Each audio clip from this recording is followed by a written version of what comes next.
پاتې شو مولا علي قاري رحمه الله چې په قضا عمره رد کړی دی نو مولا علي قاري رحمه الله یو حدیث ذکر کړی هغه حدیث جعلي دی ځان نه جوړ کړی موضوعي روایت دی مونږ په حدیث باندې نه ثابتو مونږ د قرآن نه ثابتو او د احنافو کتابو نه ثابتو هغه عالم چې ناروا ورته وایي بدعت ورته وایي نه رشي ناروا ثابته کا زه سبا قضا عمرې نه کړم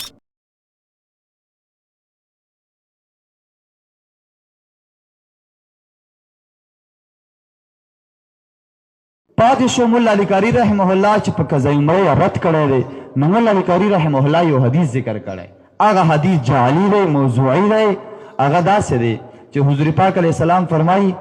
یو حدیث چا جوړ کړی دی چې چا چې قضا عمرې وکړه که نه نو الله تعالی به ورله د اویاو کالو عبادت اجر او ثواب ورکړه دا حدیث صحیح نه دی دا حدیث مونږ وایو چې حدیث ته چا ځان نه جوړ کړی موضوعي روایت دی مونږ په حدیث باندې نه ثابتو مونږ د قرآن نه ثابتو او د احنافو کتابو نه ثابتو هغه عالم چې ناروا ورته وایي بدعت ورته وایي نه رشي او زما د فقه حنفي د امام اعظم ابو حنیفه رحمه الله د مذهب د کتابو یو کتاب نه دی ته ماته ناروا ثابته کا زه سبا قضا عمرې نه کړم اما دوی ته اعلان دی نشته دوی سره روایت خو صرف یې صحابو نه کړې تاسو وانه اورېده چې سلفو کړې ده سلفو نه څوک مرادي صحابه مرادي تابعین مرادي که تو وایې چې نه ته ماته فتاوه کې سند وښایه چې امام اعظم ابو حنیفه ته سند رسېدلی نو ته خو هم پوهېږي چې د فتاوو او د فقهاو عادت دا دی چې دوی سند نه ذکر کوي دا د دوی عادت مستمره دی چې فقها سند د مسلې نه ذکر کوي او که سند د مسلې ذکر کوي نو بیا یو مثلا ته امامونه نشي ثابتولی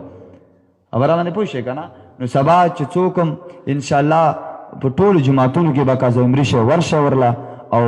نیت د دې خبرې وکړئ چې موږ منځونه کړي دي کیدای شي موږ نه په منځو کې څه نقصان او کمی راغلی هغه نقصان او کمی به موږ ورباندې پوره کړو او که څوک وایي چې قضا عمرې معنا خو دا ده چې په عمر کې یو ځل قضا پکار ده نو تاسې بار بار ولې کوئ دا اعتراض د په ما نه راځي دا اعتراض د په دغه کتابونو باندې راغله ښه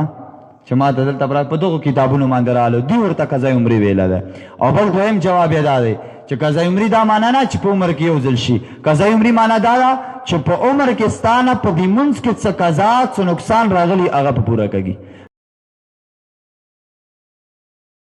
او پاتې شو هغه خلک چې قضا عمرې نه خلک منع کوي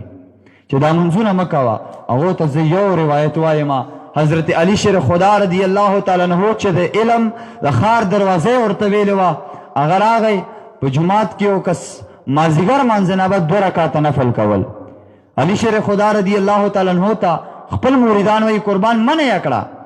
دا خو مازدیګر مانځه نه پس نفل کا مازدیګر مانځه نه بعد نفل کول ناروا دي علی شیر خدا ورته فرمایي زه نه بندومه چې کله مونځ ادا که مریدان ورته وایي چې قربان د هغه ټیم نه چې مونځ نه منع راغلی ده دی مبارک ورته فرمایي زه کې نه منع کوم چې داسې نه چې الله تعالی قیامت په ورځ رانه پوښتنه وکړه چې ما ته یو بنده سجدې لګولې ما ته عبادت کول ستا د عبادت نه بند کړی یو تا عبادت نه منع که نو نن سبا ملایانو نه پکار دی چې عوام د دغه عبادت نه بد نه که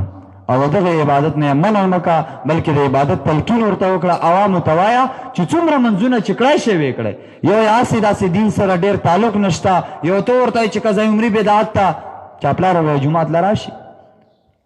خبره پوهېږئ که نه نو ما ورته چې کتابونو نم ثابت ته نورې ما سره تقریبا په خپل کور کې 14 حوالې د کتابونو دي ښه خو دلته چې دی